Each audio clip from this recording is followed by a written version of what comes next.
يقولون لو وضعنا بيضة في موية مضاف عليها ملح مستحيل تنزل تحت. خلونا نشوف ونبدأ التجربة. ما نزلتش والله قعدت فوق. نجربوها ونشوفوا واش التجربه صحيحه ولا غير كذوب. هذه البيضاء وهذه الملح مع الملعقه طبعا. هذا الكاس نديرو فيه الملحه، ها هي الملحه. نجيبو الماء،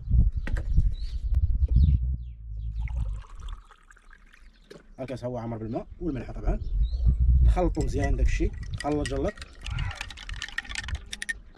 كيبان ليا خلط مزيان. نجيبو البيضه ديالنا دابا، هذه هي البيضاء باقا خضراء. نجربوها.